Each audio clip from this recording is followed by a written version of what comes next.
Have you got a book in you? I reckon every business owner has. And so does my guest, who's an expert at helping peeps like you get published.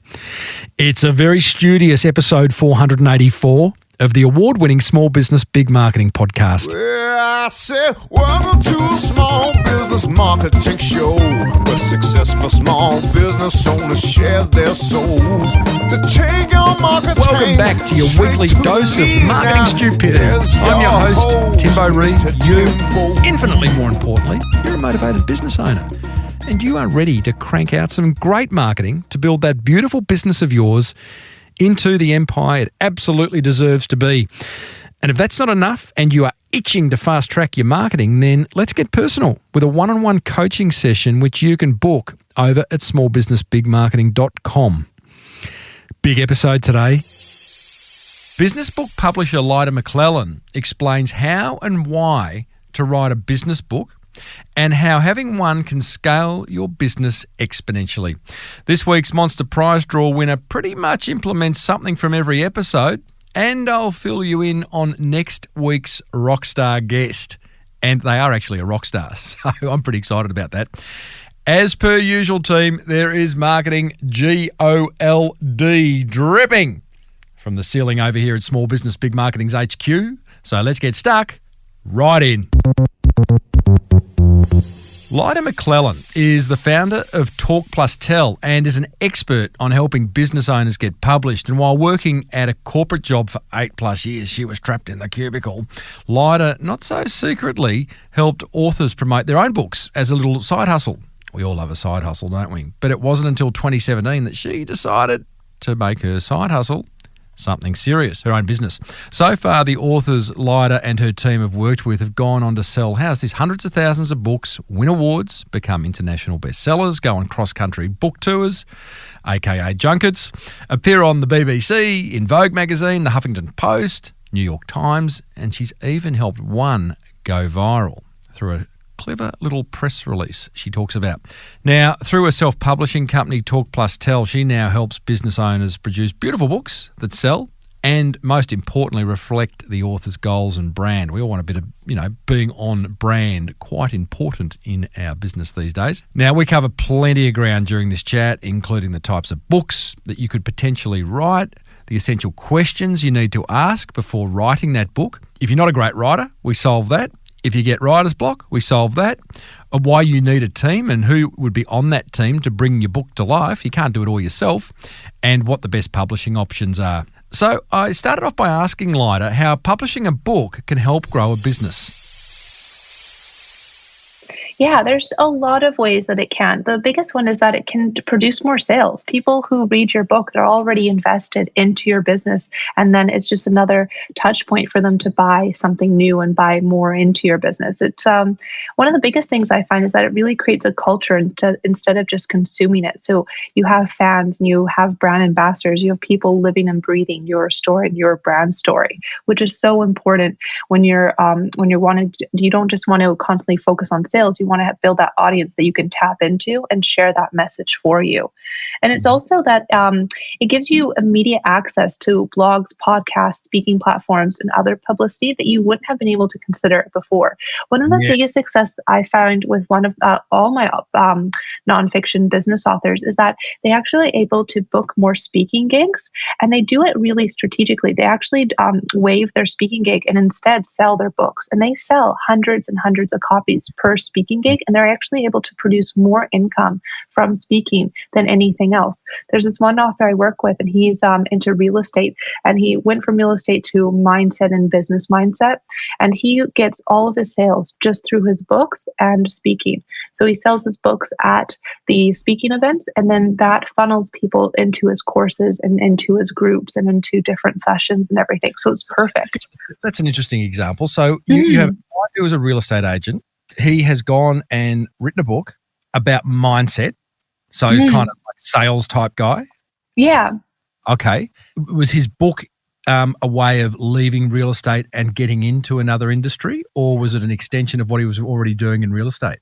It was an extension of he moved to another business where he wanted to sell courses on success and getting, helping other real estate agents sell more, get more clients. And that's when he created courses and everything. And the book was a way to grow that business, and really create more students. So his book, we don't really sell it on Amazon. We sell it all through speaking. We're able to produce more results that way for him.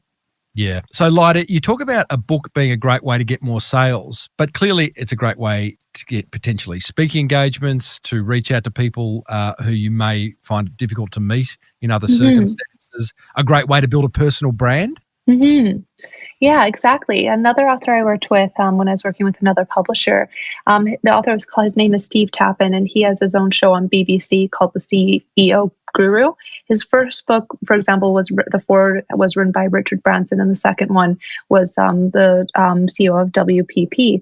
And he's a small business owner or medium-sized business owner. And what his business around is he coaches CEOs. And what his book, the goal is to use it as a business card. So not only to sell books, but to use as a business card to get more CEOs into his coaching programs. And how we did that is that he does speaking, but our goal, his audience was not at those speaking events. The CEOs were not there. They were the ones that were speaking beside him. But they are at airports. So we put his book in major international airports because that's where his audience was. We also did a couple of events that were very private. We did an event in New York that was very private, targeted with CEOs. And that's how we really gained interest and gained traction with them. And the goal was not to, if you look at his book on Amazon, it doesn't have a ton of reviews because that wasn't our goal. Our goal was to get B2B sales and to get CEOs and his target audience to purchase the book, gain trust with him, to then up level and purchase a course with him or that coaching course with them. I love the idea of a book being I call it a glorified business card. We've had a previous show, Darren Finkelstein, who owns a little boatyard in Melbourne, Australia.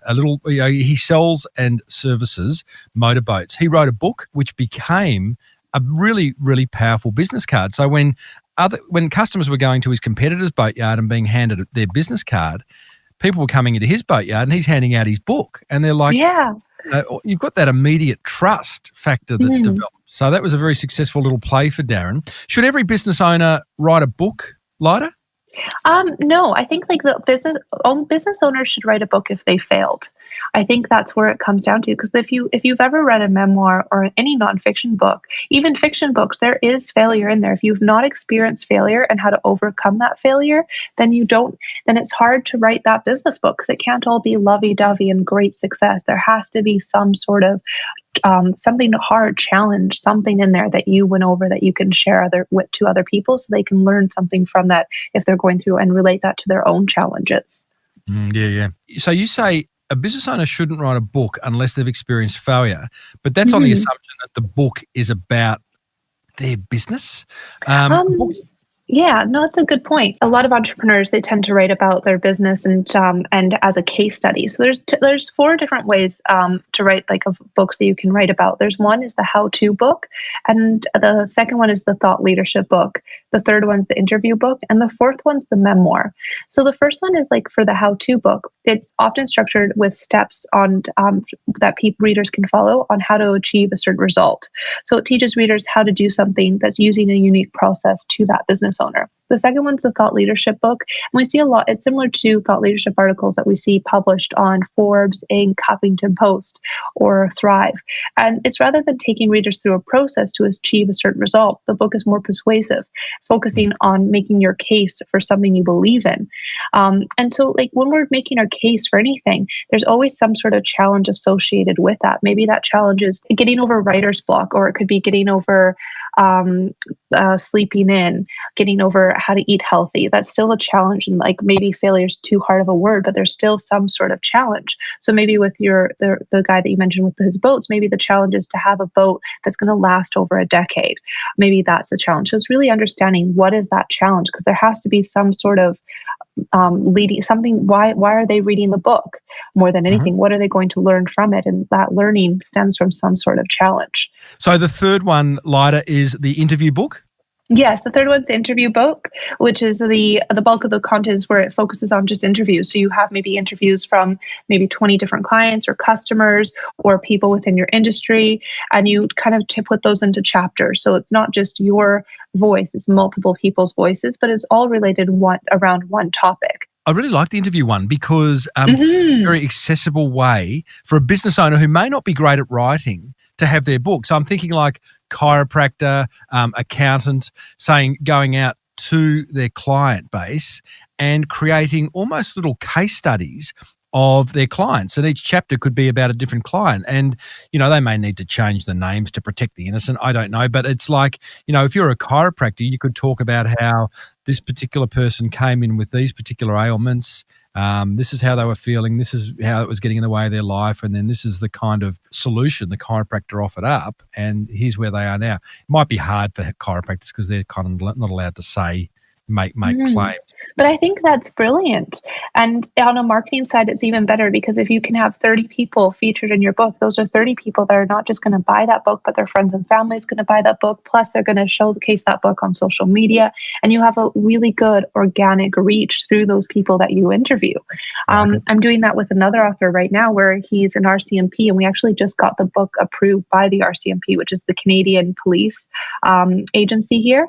And his book is amazing that he's interviewed over 10 different peacekeeping and peace building people within the RCMP, and they're all going to share that book. They're all going to share it with their audience and their family, their friends, the people that they know. So it's such a great marketing strategy to build that foundation for your readership. And the memoir? And the memoirs, this is not always as simple. So a lot of people, when they're writing their memoir, they always want to go into chronological order, but that's where you don't want to do that. You don't have to start from the beginning to end. You can actually kind of make it into a puzzle and weave your way through it.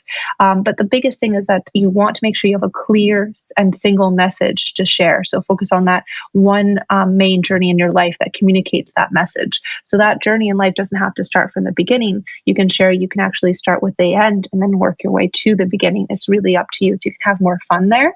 But it's the biggest thing is you want to have a clear and single message that you want to make sure it goes across the book. Lyda, how does a business owner know when it's the right time to write a book, or should they just get on with it? I think it's really when it feels right. I think with every author that I've worked with, the answer is always different. It's that I think the main thing that I hear is that they just had this story built up inside them, but they had to get it out. And that's when you know you have to write a book more than anything. It's not just about sales. Those sales do come with this as a nonfiction and a business book, but it's also that want to write that story, to share your expertise and to share that value that you have. What if you're not a great writer? That's okay. I find that the biggest thing, you just have to write it to make it terrible. It's only your first draft, and then rewrite it again. But the people that are going to help you is your structural editor and your copy editor. So the copy editor works on grammar, and the structural editor works on the big picture of your book, like the characters, the theme, the environment, the build-up, everything. And they're the ones that are going to help make sure that your book's fantastic.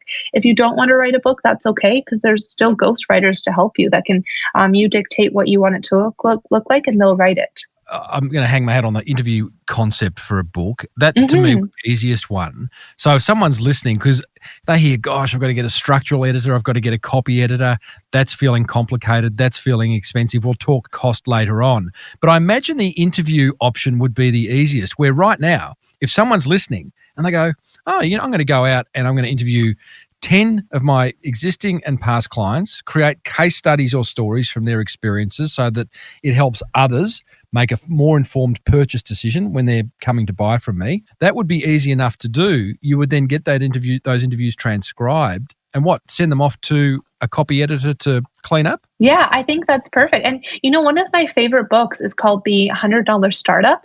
And that's exactly what that author did. He just took up all these different stories and shared them how they created a startup from $100. And it's amazing. And that book became a New York Times bestseller. But really, how did they get there is really because of the people they shared. Those people created that foundation and that buzz around the book for him. That's a really interesting example. To say it's one of my favorite books would be an exaggeration, but it's right up there. And there was a lot of things I liked about that book. If you pull it apart, first of all, I think the cover is everything. And it was an awesome cover, beautifully designed. It really stood out amongst all the other business books. Awesome name. It's like I want $100 startup.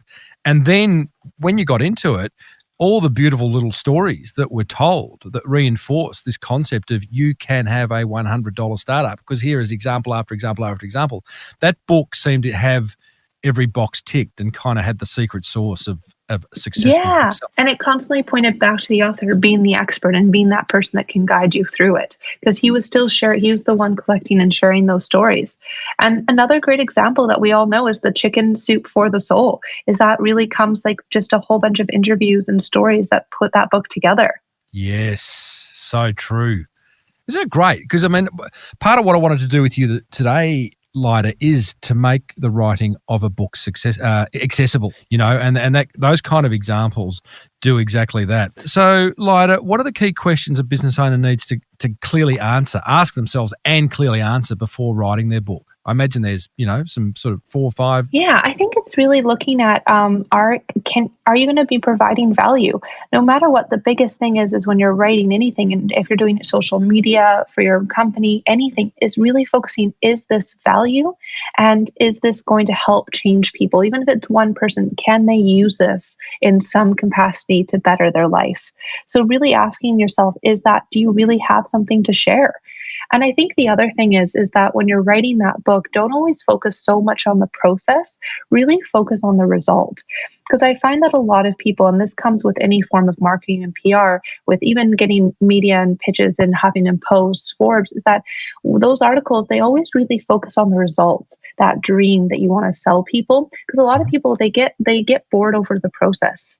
That's what I've been finding and learning when it comes to how to create a successful marketing strategy around the book. And what makes a great book is that you can share the process, but don't spend too long on it. Really focus on the results and what could happen, because then you're also selling yourself there of how you can help them achieve those results. Other questions, Lyda, I mean, like any marketing plan, but like who are you writing this book for? Yeah. So that's a good one. So like before you're writing your book, I find like a lot of authors just start writing right away. And what you actually want to do first is you really want to know who's your target reader, who is going to be consuming this book, because that is who you want to write it for more than anything. You want to make sure the people who you're writing for is going to read it. In order to do that, you have to outline who your target audience is. And how I always recommend writing your target audience is following 3 different steps. One is outlining their job, and not their job according to what your book's about, but what are they trying to achieve. So for example, but let's say you have a lawn outside and your grass is overgrown. What you need to do as your job is you need to have your grass shorter. So those suppliers and those companies that can supply that is your local neighborhood kid can cut your lawn, or you can buy a lawnmower. And that's the solution to your job. So when you're outlining your target audience, is that you want to outline it the same way. What is their job? And then what are their gains and pains associated with that job? So if they accomplish that job, what are their gains around that? And if they don't accomplish it, what are their pains around that? And once you have that outlined, you have your value proposition actually outlined and your mission statement outlined for your book. So it's really, you're kind of reverse engineering it, is by outlining that target audience, really, really diving deep into what do they want to accomplish? What are the gains and pains associated to that? You've just outlined your value proposition and your foundation of how you want to grow your book. When I was writing my book called The Boomerang Effect, Lyda, one of the things I did up front was I wrote the table of contents first. I'm sure Really? Yeah. It sort of gave me like a plan to work to, and then I just sort of filled in the gaps under that. You went really as if like, oh, you're a bit weird. No, that makes sense. Everybody's different too of how they write their books. So like there's no one fits all, but I always find like knowing who your audience is one of those steps that can be universal for every author. But I think that's brilliant too, is writing your table of context and mind mapping it. I know some authors do mind mapping, some authors do the table of context. So every author is different. What works best for you more than anything, because that's going to prevent you from getting writer's block. Yeah, to be clear, the very first thing I did was identify who I was writing this for. But once I did that, I felt like it was a bit of an acid test. I thought if I can get clear on who my ideal reader is, and then if the table of contents came to me easily enough, then I felt like I was on the right track. And that's exactly what happened. Any other questions, Lyda, that business owners need to ask themselves before they start writing? Yeah, I think it's like figuring out and getting clarity about what you know and what you don't know. And that way, that can help you understand like where you want to position your book to, and also help you understand where do you need to put research in, and where do you need to maybe bring in those interviews or other expertise in. So you want to write it down, even if it's like when you're writing that, you really want to know like gain clarity and be honest with yourself too, because that way you can provide the most value to the readers. And the other one is really research. Make sure you get your facts, your statistics, your quotes, and anything really, really down pat. Your editor will help you with that, of course, and do some fact checks for you. But you want to make sure that everything that you're providing, whether, especially if it's about your business, like from when you started it, the day that you saw a turn and gaining that success, anything, you want to make sure you have your dates down perfectly. Just because you don't want that to, if you make a mistake, you don't want that to hurt you in the long term. And the other one is like that outline is really getting clarity of like what's going to work best for you to finish your book. And it's not just because your friend might have written it with a mind map, you might have been better with a writing your table of contacts. So really know what works for you best. And that way you can, when you start writing, then you can gain more success. You can see more progress too. And the biggest thing is just start writing. See what comes up too. And I find like the biggest thing I've known with entrepreneurs is that this writing their book actually just helps them create more healthier habits in the long term that they can put into their business. Like if it's waking up earlier, if it's just having it's also just giving them so much clarity writing about their business and looking back into their business that they sometimes see new ventures, new partnerships, different areas for growth. So there's so many benefits to writing that book. You said just earlier, be honest about what you know and what you don't know when you set off to write a book. Have you ever had a business owner approach you where they've been so excited about writing their book and you're just like inside going, oh, you know what? I don't know whether you should be writing a book. Not yet, but I feel like it will happen eventually. I've been very fortunate that I've attracted these entrepreneurs and small business owners that they've just had such crazy, amazing journeys in life, and none of them are the same at all. Like every single book that's come my way has been completely different, and they have just such different advice and tips and stories that people can share. And I find writing a book and writing that story around an idea and a problem or a success gives people a different perspective of how to relate it into their lives, which is so cool. It gives them a different perspective of different emotions that it goes through, and they insert themselves into that author and that small business person's story, which is the best part, is that they feel that they're a part of it while they're reading it. And that's one of the coolest things about storytelling. But I have not had a book that's come across where I kind of cringe, like, no, but so not yet. It might happen eventually, but not yet. A tip for writer's block. I don't think I really believe in writer's block.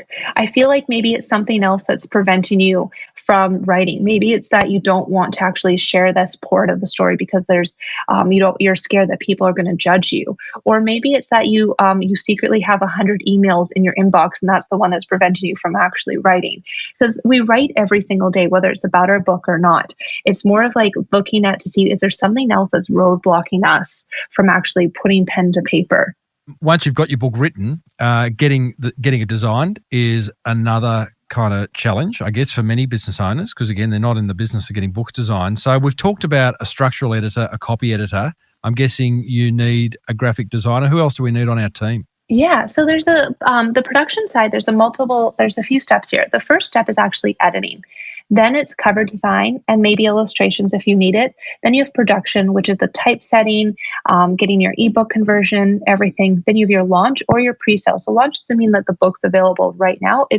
What I like to do is always do pre-sales for a few months beforehand and get some book reviews, testimonials, everything. Then you have your distribution and your marketing. So with editing, let's just go over that quickly, just because a lot of people just think that it's just one type of editor that they need. And that's the biggest, I always say you need to get structural editing. And this is where it's the backbone of any award-winning book. So every New York Times bestseller, they've gone through a structural edit. No, if you go traditional, there's no traditional publisher that would ever skip traditional structural editing.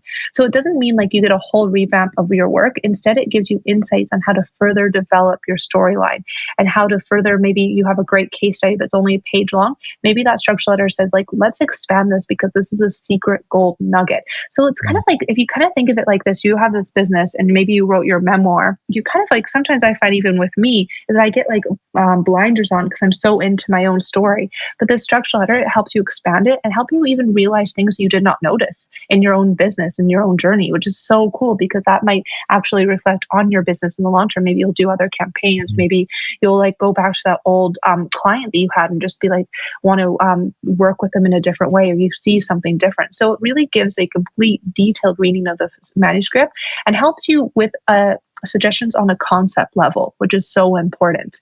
The other one is a copy editing. And this is where they really review your sentences, make sure you don't have a one sentence that's a page long type of thing. And they make sure that there's no spelling mistakes.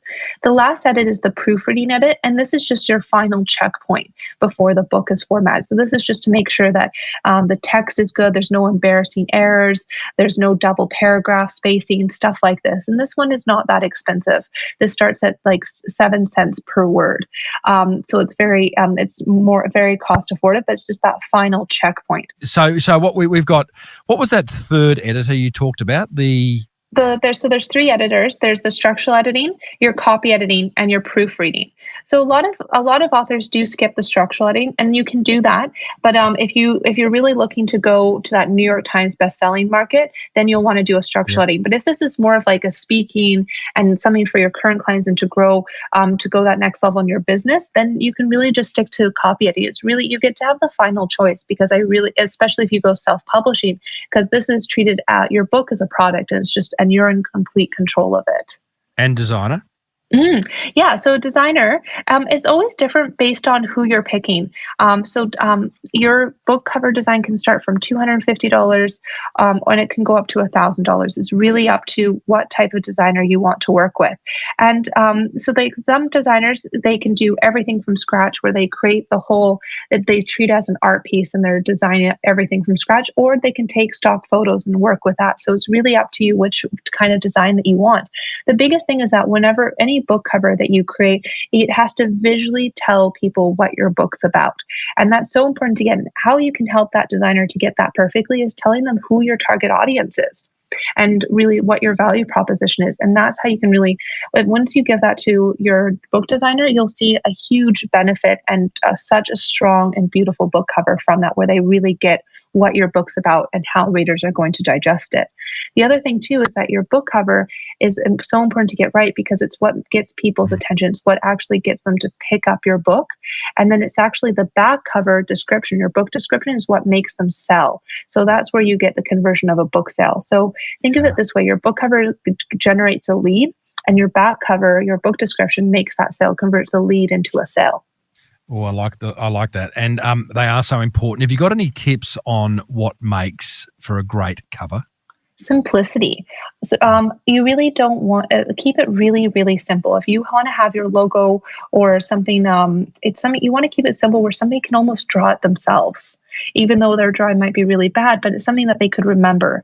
And that's really important. If you think of like Mickey Mouse or the Nike logo, for example, anybody can draw Mickey Mouse and the Nike logo, and they can even see it anywhere they look if it's in their mind. So you kind of want something that you don't want to reinvent the wheel. You want something that they will recognize and that they already understand the meaning behind it. I think a great thing to do on the cover issue is go into a bookstore and stand in front of the section that your book would appear in, or in fact other sections, and see what catches your eye. Because I agree, simplicity is absolutely everything. I think being a marketing guy, Seth Godin's books are a great example of that. He ticks a lot of boxes. I actually make every single one of my authors do that, or to go on Amazon as well and see what's on the top 100 list, or what's based on keywords that are related to their book as well. What makes a great back cover? It's really about the font, making sure that the font's readable. Very simple, nothing crazy in the background, just making sure that the people can easily scan that back copy. I imagine the back cover surely is more than a great font. I mean, does it need a testimonial? Does it need a simple description of what the book's about? Does it need a photo of the author? Yeah, I try not to have a photo of the author on the back book cover, but I do like to have, it's the book description that you want. So you want to keep it short, 250 words as a max. And you want to get straight to the point. Don't use too many buzzwords. Really gain clarity on what that book description is about. And when you are first producing your book, you're going to have what's called an art copy, which is an advanced review copy. So that's the copy, and we won't print this copy out unless you have a large budget for it, but you can send this out for ebooks, and that's how you're going to gain testimonials. So this is before the book's launch. You want an art copy. So at this time, your back cover does not have any testimonials on it, but it will once we use that ebook, that ARC ebook copy to gain testimonials. So you'll send out the ebook to influencers, people that are maybe colleagues, university professors, anybody that can relate to your book or that whose industry or anybody who would like that book, who's credible and an expert in their field. And you want to get a testimonial from them. Once you get a few testimonials, you want to put your top testimonial on the back cover. And then you can also, what a lot of my authors do is that we put on the first 3 or 2 pages, we fill those pages with all the other testimonials too. And that gives people instant trust, because when they're purchasing a book, they're not purchasing a book based on how much it costs. They're purchasing it based on time. And for us to spend our time, we need to see trust there. And that's what those testimonials do for you. Lyda, publishing options. From my understanding, getting a publisher is good. You might get an advance, although unlikely if you don't have a track record, but what they are going to give you is distribution. But from what I understand also, you don't make a lot of dough when you've got a publisher. Everyone else sort of clips the ticket along the way, and you're the last person to get any money from it, versus self-publishing, where you go through the whole process yourself, you own the book outright. Distribution's a lot harder. So for me, I didn't really care if I was in the bookshop or not. My book was to be sold, on my website, at conferences that I spoke at, and as a glorified business card when people inquired about my speaking. Have you got a view on self-publishing versus publisher? Yeah, so there's actually 4 types of publishers that you can go with. So there's traditional publishing, and the biggest thing is that's different between them and self-publishing is that they own your book. So they purchase your book basically from you, and maybe they'll give you advance. A lot of the time they won't, but they still own the book. So if they want to change the chapters or remove chapters, they can. You don't have final say with the book cover either. You only get a percentage of sales, and that's also after they've made their profit back a lot of the time too. So they'll probably spend maybe $20,000, $10,000 on your book, which is a lot, and that's going to be more than a lot of self-publishers do. Which is great. But I find that the biggest con with traditional publishing is there's 2. One, you don't have control of your book anymore. They own it. But the second one is they really only give your book a season. So once they launch your book, they'll give their sales team a season to promote it. And if it doesn't get the traction that they're hoping for, then they move on. They move on to the next season. And it's up to you, the author, to do the work now and to really support them. So I find that's the biggest difference. And with self-publishing is that you do own your book. You as the author, you're the business, and your book's the product. So you have 100% creative control, and you get 100% of the profits. The con is that there are companies out there that like to scam authors by mass producing books with no quality control. And that's what you really want to do and stay away from, is that when you're producing your book, you want to make sure it's of a high quality and it's at that same standard as a traditional publisher. And that doesn't mean you have to spend a lot of money on it. It just means that you have to do your research of who you want to work with and setting those expectations for yourself and for your book. The other 2 types of publishers is a hybrid publisher, and this is where the authors pay a reduced price to the company to publish their book, and then the hybrid publisher will pay the rest. So it's more of like a joint collaboration. So the pro is that the authors who work with hybrid publishers, they will get to divide the responsibilities with them. The con that is, in most cases, authors must use their own resources, and a lot of the time, a lot of that onus is to the author in the long term to produce their book and market it, whereas the hybrid publisher will kind of just help with more of the production and the editing side. So majority of the work is put onto the author, and the author only owns a certain percentage of the book with the hybrid publisher. And then the last one is Amazon. So Amazon did start did get started in the book business. I mean, that's where how they grew. They were a bookstore online, and they actually do help authors self-publish their books. But again, there is no quality control. So the majority of authors who do take that do-it-yourself approach do not see the success through Amazon. They have a website, don't they, Amazon? Is it blurb.com? Is that owned by Amazon? I think so. I don't know for sure. It sort of takes you through the whole process of publishing through Amazon. Yeah, okay, 4 options. That's interesting. Your preference, I suppose it depends on the client you're dealing with at the time. But if you see a book and you go, my God, this is an incredible book, then the idea of getting a publisher and getting that book right out there would appear to be a good idea. Let's be honest, not every book's incredible. If it's not, then possibly the self-publishing route's a better option. I don't think it's just about being incredible or not to self-publish. It really depends on what they want. Like, I'm working with one author and his book is fantastic. We're publishing in January. Like, it's going to be amazing. He chose self-publishing because he wanted to own his book. He didn't want to sell it to a traditional publisher. But I work with traditional published authors too. And a lot of the time I've worked with quite a few where I know 3 of them so far have bought their book back from the traditional publisher and have made more money since then from self-publishing their book. And it's not because they didn't like the traditional publisher. They wanted to own their work was the biggest thing. And they wanted to do it their way. Yeah, okay. One thing we haven't touched on, we've got our book now, we've written it, we've got all the editors, they're all happy, the design, the front cover, the back cover, we're ready to go. Publicity is critical here to get your book out there. You have had some success. In fact, as I said earlier, you got one of your clients selling over 100,000 books. Yeah, so I find like PR and selling books is different for every single author. There's anybody that tells you that there's a cookie cutter approach or they use their formula can work for you. It can't, because everybody's story is different. So they need their own PR strategy. They need their own sales strategy. And so you really want to take that personalized approach, but the foundation is still there and it can be used for every author. So with the one author that I helped sell 100,000 books is what we did is that his book was on cycling and travel. And what we did is that we approached tons of different small hotel chains to sell his book. And that's how we produced 100,000 sales, was going kind of growth hacking it and really approaching other small businesses that were aligned with his story to sell his book for us. And it was great. We got testimonials to support those sales through PR. So we would not have been able to make those sales through those small hotel chains without getting testimonials. And testimonials comes from PR. So we need to get testimonials from other cyclists. We need to get testimonials from other experts and tourism influencers. And that's what helped us get into those sales. So when it comes to PR, is really knowing your why. Why is the audience going to be interested in this book? What is the benefit to them? What is the result that they're going to achieve while reading it? Because a lot of the time, as authors and as small businesses, we tend to always pitch the process, and that's where our pitch is always going to get lost. We want to always pitch the result and the why and the benefit, because that's what gets people excited about the story. You got a million reads in 24 hours on a press release you sent out. What did you do there? It was actually a pitch. So it wasn't what I find that press releases don't work. People don't care that your book's been launched, because when you're sending a press release or a pitch, it has to be, how does it benefit that reader? So it's very rare that unless it's J.K. Rowling sending a press release on her newest book, the world would go crazy. But if you don't have that foundation already built in, the press release is going to go to crickets. So instead, you want to pitch something of value. So you don't always want to pitch like, read my book.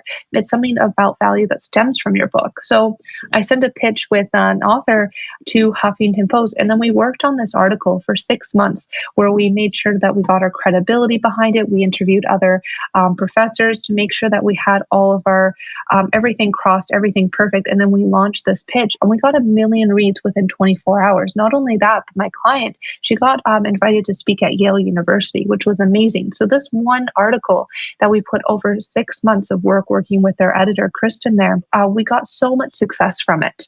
And it was just amazing for my client in the end. And her book, she has a cookbook, and that traffic that we got from there, we pushed into that for people to download her ebook, her cookbook, and then also to become clients of her. So we used it as a lead funnel, that pitch and that story about her as a lead funnel to get her ebook and then to become long-term clients for her.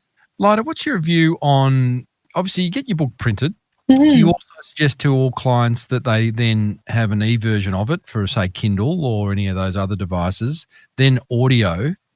Do you suggest actually going to all those different mediums? I suggest really going to ebook at first. And the majority of the sales that you want to have in your first year, we really want to push to ebook sales, because the goal is that when we're doing sales, we want to predict how many print books we're going to sell per month. Because at first we're going to do print on demand, and then we're going to order books after. But before we order books, we want to really understand how many books are we going to sell per month. So that way we can calculate how many books we need to order from overseas, because that the cost to order books overseas is very costly. It could be tens of thousands of dollars sometimes, depending. And then we have to sell all those books, and we have to pay for warehouse fees. We have to pay for shipping, everything. So that cost is quite high. So before we even touch that, we want to do print on demand. Once we learn how many books we're going to sell per month, then we can order books in bulk. And that's when you're going to see more profit come in, is because then our cost per to create the book will go down quite fast. We've talked a lot about the team that you need in order to bring a book to life. Of course, you can go to an agency like yours, Talk Plus Tell. So if there's any American listeners listening, I would suggest you do that. Lyda, unfortunately, the exchange rate Australia to US dollars is not pretty. Yeah, I'm in New York just to help with my authors and my clients, because I find that I do have Australia and New Zealand authors that I work with, and to make their brand presence and everything grow on that side. So people can go to talkplustell.com, but there is the other option, and it's the option that I went down, a little bit more work, but I quite enjoyed it, which is going to a website like upwork.com and finding individual specialists for the different tasks you need to do. Is there a website, an outsourcing website that you recommend? I think Upwork would work, is great too. And it's when you're doing that, it's really, you're really wanting to manage that whole process. And you can 100% do that and have a great product at the end too, but really know what your expectations are and make sure that you meet those expectations. And I think like the biggest thing is really research the publishing industry, especially if you're going to do it yourself, and know what you need to do in order to have a successful book. Yeah. It's amazing the resources out there that you can tap into, and a website like Upwork is great. I mean, it works off testimonials and ratings, and you get to see people's portfolios. So, yeah, for those who are a bit nervous about it, it would be probably a good thing to go and try out. Maybe find a graphic designer, for example, to do a little brochure or something to start off with. But certainly, it's where the world's at. Lyda, that's interesting. Hopefully, we've inspired a few more business owners to go and write a book. Yeah, it's every author that's a business owner that's written a book that I've seen, they get so much success. They get more insight, not just about their business, about their clients, their customers, and we see a lot of growth, and that growth is profits. And so it's a small investment to create that book, an investment on your time and on the book production, but it's so worth it. I'm actually working with a couple of authors right now where I launched a course on PR for them, and it's a 2-month course. And a lot of them are still in that production of their book, but just getting to talk to them and hearing their stories of what their business looks like, and then also that based on that course, a lot of them have been changing their brand content around their company because of who their target audience is, and uncovering more about their business while they're writing and going through that production phase, which is huge. And they've been able to see that book and that story that they've created go into different areas in their business to improve different areas. Love it. Lyda, thank you. People can find a little bit more about Lyda Mclallen at talkplustell.com. And if you want to use her services, it's in Canadian dollars. We love that. Much easier. Much easier. Much cheaper. I'm Canadian at heart. I have a dual citizenship. There's a lot of Australians in Vancouver, especially in Whistler. Yeah, well, there is a sort of a brotherhood, sisterhood between Canadians and Australians, I think. Mm-hmm. Well, maybe we'll get you out here one day, and you can do when you launch your own book, you can do a book tour. Yeah, that would be fantastic. Good on you, Lyda. Thanks for sharing. Thank you too. Thanks for having me on the show. Well, there you go, team. Self-publisher Lyda Mclallen of Talk Plus Tell. You ready to write your book now? I hope so. Here's what grabbed my attention from that chat. Attention grabber number 1. I fully support Lyda's belief that every business owner has a book in them. Should they write it? Well, have a crack at it. But we've all got something to say. And, as we've said on this show a number of times, books are a great marketing channel to get awareness and build profile. Attention grabber number 2. Get crystal clear on your ideal target reader by outlining what they're wanting to achieve by reading your book and understanding any pains or blockages that are in their way. You know that. You're going to write an awesome book because that book is going to be a solution. That would be a good idea. And attention grabber number 3, be honest about what you know and what you don't know. Great advice by Lyda. And fill in the gaps of what you don't know by interviewing others. That's what I do. I don't know anything. I just interview people and ask the questions that I need answered. It's a good way. And it's actually a good strategy for writing a book. Have a think about that. Put it in your pipe and smoke it. Well, that's what grabbed my attention. Whatever grabbed yours, be sure to block out some time and implement it. Come on down. It's Timbo's Monster Prize Draw. Oh, yes, indeedly, doodly. It's time to reward another motivated listener for taking some serious and swift marketing action. Today's winner is